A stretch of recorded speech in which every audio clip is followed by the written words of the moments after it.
Howie Roseman is being tested in the NFL trade market. Will he make a move? Because there are temptations there. Or will he stand pat? We're talking about that here on Philadelphia Eagles Now by Chat Sports. My name is Chase Sr., and no matter where you are or how you're tuned in, thank you so much for making today's show a part of your day. And here on the channel, we're always giving you the best Eagles content and coverage, and that's the standard for what I want to do and accomplish every single day. So later today, be on the lookout. This is why you subscribe, turn on your notifications, because the Eagles are only having 1 day of mandatory minicamp. That's happening today. So tonight, mandatory minicamp winners and losers will be up on the channel. Who won the day, who lost the day. We'll talk position battles and a whole lot more. So be sure to hit that subscribe button. We showed you that live sub counter. How many subscribers can we pick up with this show? I promise you. You subscribe to the channel, it's going to be a good choice for you if you want to stay in the know with all things Birds. All right, 3 stars not at mandatory minicamp across the National Football League today. And obviously this list will change as other teams across the NFL partake in their mandatory minicamps. But today, minicamps getting underway for the Pittsburgh Steelers, the Cincinnati Bengals, the Washington Commanders, obviously the Philadelphia Eagles, and some other teams. But these 3 marquee players not attending their mandatory minicamps. TJ Watt, Trey Hendrickson, Terry McLaurin. What is the theme with these 3 stars on your screen? They are all looking for new contracts. TJ Watt going into the final year of his deal. Trey Hendrickson entering the final year of his contract. The same can be said for Terry McLaurin. And because the NFL salary cap has gone up, markets have changed at their respective positions.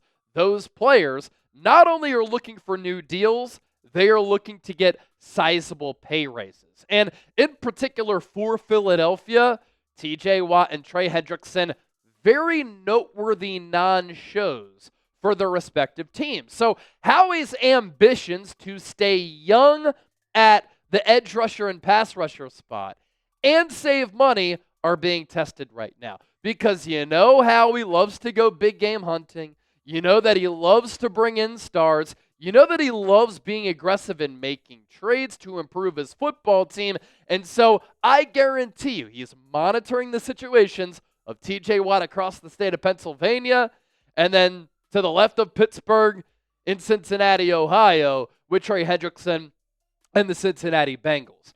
Now, you look at the Eagles' salary cap situation. If Howie did want to make a move to improve the Eagles' chances of winning back-to-back Super Bowls, he has the flexibility and the options to do so. The Eagles right now, $32.4 million in cap space. And you look at who they're behind: Patriots, Niners, Lions, Jets, and Raiders. So Philadelphia, 6th in the NFL in cap space right now. They opened up some money with the Bryce Huff trade, then the post-June 1 designations of Darius Slay and James Bradbury, also freeing up some cash flow. Of course, an option for the Eagles is to not do anything. And then that salary cap space, which you see at 32.4 for Philadelphia, can be carried over year. And you look at the cap situation for Philadelphia in 2026, they're in a good spot, not as much cap space at just north of $20 million. It's not top 10, but you're in good range for Howie Roseman. And any good business, any good organization, whether it be in corporate America or in professional sports, always has a great ability to gauge the temperature for how that business or team is doing right now. But part of what makes them long-term successful, or in sports, what makes you sustainably a winner over the course of time, is being able to plan ahead, have some foresight, look into the future to see where your organization is going toward, right? And for the Eagles, there are a lot of looming contract extensions that they are thinking about here, either next offseason or over the next couple of years. These are pillars of their organization who they want to compensate and pay. And as we know, the Eagles always like to get deals done early to get ahead of the market, but they like to have their players in their locker room happy. Compensate them, make them happy, and they can continue to build what has been a very successful team as far as wins, losses, and Super Bowls, and a very successful culture with the Eagles. And so right now, Jalen Hurts, more on him in a moment, is not a top 10 highest paid quarterback in the NFL because the salary cap has changed and because the market at that position has drastically changed since he signed that contract after the 2022 season. His current deal, it's a little bit outdated for the defending Super Bowl champion and Super Bowl MVP, Jalen Carter. I can guarantee you this. He stays healthy in 2024. He's going to cash in between $30 and $40 million next offseason. Reed Blankenship has outplayed his deal. He's going to be looking to get compensated and paid at a position where safeties are starting to earn a lot more money as compared to a couple of years ago. The Eagles exercised the fifth-year option of Jordan Davis. So he's under contract for 2025 and 2026, but not beyond that. If he plays well, the Eagles can give him an extension after this year, get ahead of the market, and perhaps save some coin. Nakobe Dean, we'll see how he comes off that knee injury, but he's entering the final year of his rookie contract. Nolan Smith, in a similar situation to Jalen Carter, although Jalen Carter's going to make and demand a lot more money. Tyler Steen, if he plays well this upcoming season, he's going to be looking for a new deal as he enters year 3 because 2026 will be the expiration of his rookie contract. Tanner McKee, similar case there to Tyler Steen. And then Quinyon Mitchell-Cooper-DeJean, they're obviously going into year 2. You don't have to worry about their contract extensions that soon, but it's going to be here before we know it. And the cornerback market is exploding. And in particular for Jalen Hurts, I guarantee you this. Once Brock Purdy got paid, him and his agent are looking at each other and they're saying, all right, Brock Purdy just got paid. We are better, our camp, as an individual than Brock Purdy.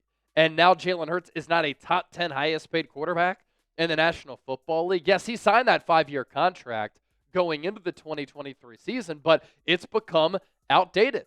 And Hurts now at $51 million, well behind Dak Prescott at 60, Joe Burrow at 55, Josh Allen at 55, Jordan Love at 55, Trevor Lawrence at 55, Tua Tagovailoa at 53.1, Jared Goff at 53 even, Brock Purdy there, newly paid at 53, Justin Herbert 52.5, Lamar Jackson at 52, and there's Jalen Hurts at 51, the 11th highest paid quarterback in the NFL. What has Jalen Hurts accomplished that those other players have not, all ahead of them? They haven't won a Super Bowl. Jalen Hurts has. And so Hurts is going to be looking for a new deal, and the Eagles are probably planning for that. And so with all that being said, coming up next, will Howie Roseman make a move for a Trey Hendrickson or a TJ Watt?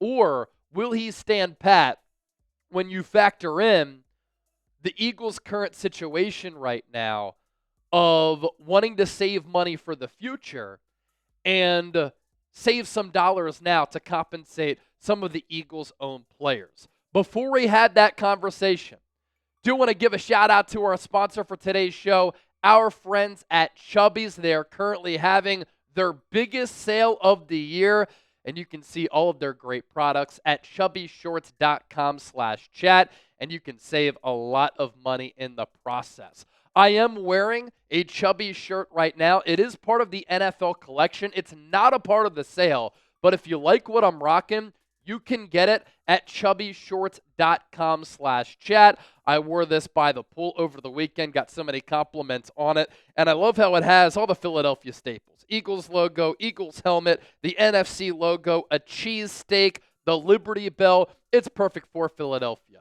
Chubby's gear is perfect because summer is here, which means it's officially time to let your legs free, get tan, and show off the dogs. By the dogs, we mean your legs. If your pups have been stuck in jeans or sweats for the last few months, set them free with the Line Swim collection from Chubby's. Life's too short for uncomfortable swim trunks, so these babies are set up for all-day comfort with a quick dry stretch fabric and a built-in liner that actually does its job. No more chafing, no more soggy butt, no more mesh disasters. And here's that deal that I was telling you about. It's Chubby's biggest sale of the year. It's on and popping, which means $45 bottoms, shorts and swim trunks, and up to 65% off of select gear. It's the perfect time to donate all of your old shorts, your pants, refresh your drawer, give your legs the summer that they deserve, but their tops are also awesome. So don't wait for a limited time.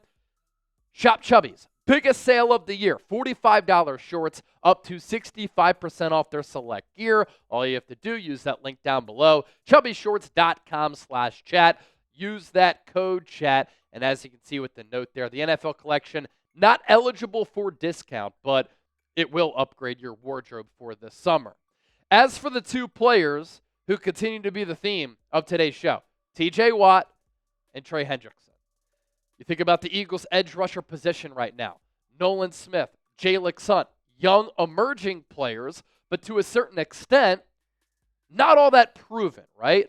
Nolan Smith went from 1 sack to 6.5 sacks from year 1 to year 2, and you hope that he can continue to ascend.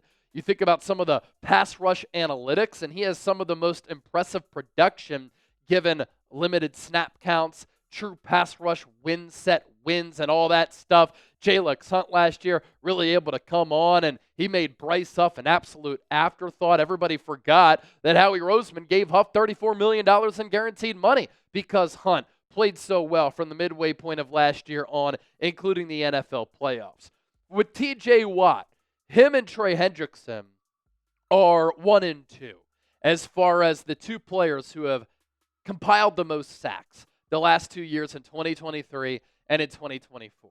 TJ Watt last year did play all 17 games, but he was injured toward the end of last year, and that Pittsburgh defense started to fall apart. He still, in an injury-plagued season, had 11.5 sacks, and then the year before that, 19 sacks. Injuries are a little bit of a concern, in addition to the age, him being on the wrong side of 30. And that's the case for Trey Hendrickson as well. He's in that 30-year range as well as far as his age. But with TJ Watt, a consistent ability to get after the quarterback, and he is absolutely elite against the run. Watt's general impact with Pittsburgh when he's been on the field, the Steelers' winning percentage, 66.3%. That defense gives up 22.2 points per game, or they score 22.2 points per game. The opponent's points per game is at 19.9. The Steelers have 2.78 sacks per game with TJ Watt, and their turnovers per game at 1.21 without him. This is crazy. A winning percentage of just north of 9. Their offense scores 16.6 points per game. The opponent scores a touchdown more without Watt as compared to him being on the field. Their sacks per game goes down by more than 1, and their turnovers per game decreases as well. And in that 2024 season for Pittsburgh, before the injury and after the injury, when he wasn't himself, when he wasn't 100% healthy, the Steelers' season fell apart, really on both sides of the ball. And so with Watt, you were talking about one of the most valuable players in the entire National Football League, on offense and defense combined, with the way that he's able to impact wins and losses, how his team performs when he's on and off the field. It is a drastic difference between when he's on the field, off the field, when he's healthy, and he's not healthy. And that's why he's looking for a new deal, because he knows that he's the MVP of that defensive unit in the Steel City. For Trey Hendrickson, the Bengals last year were awful defensively. He was one of the lone bright spots under Lou Anarumo, who is now the defensive coordinator for the Indianapolis Colts. The Bengals this offseason paid Jamar Chase, paid T. Higgins. Do they have enough coin left to pay Trey Hendrickson? If they don't, my gosh, that defense can continue to go downhill. And for Hendrickson, yeah, he's in that 30-year age range like TJ Watt, but he leads the NFL in sacks the last 2 years at 17.5 apiece in 2024 and in 2023, and he's been highly durable. And the edge rusher market, since he signed his last deal, has really exploded as well. Max Crosby, for instance, this offseason, he got a new contract. He was hurt a little bit last year, but he's the top 5 highest paid edge rusher in the game. And Trey Hendrickson has been the more productive player. Myles Garrett became the highest paid defensive player in the history of football. Trey Hendrickson last year had a better year as far as sacks and quarterback hits as compared to Myles Garrett. And so, fittingly, we flip the page to the highest paid edge rushers per year. This is the problem that Howie Roseman runs into if he wants to trade for TJ Watt or Trey Hendrickson. Garrett's making $40 million per year. Danielle Hunter at 35.6. Max Crosby at 35.5. TJ Watt, his contract is old at this point. He's underpaid at just $28 million when you compare his play, his impact to the other players ahead of him. Trey Hendrickson isn't even on this list, right? And so he's looking to be a bona fide top 10 highest paid pass rusher in the NFL. So Howie Roseman is trying to weigh right now saving money for the future, taking care of some of the Eagles' homegrown players, and improving the football team. And if Howie wants to save money while knowing that the defense, led by Vic Fangio, one of the best defensive coordinators in the history of football, can still be in a good spot without making a trade like this, then these trades are ones that the Eagles do not need to make. But as I said at the start of the show, Howie Roseman is being tested, and his temptations are certainly there. He's probably salivating a little bit, monitoring the situation specifically for Watt and Hendrickson. If you enjoyed today's show, we appreciate you for watching. Let's do a real one roll call. Give me a real one down in the comment section, and we'll see you later for our minicamp winners and losers segment.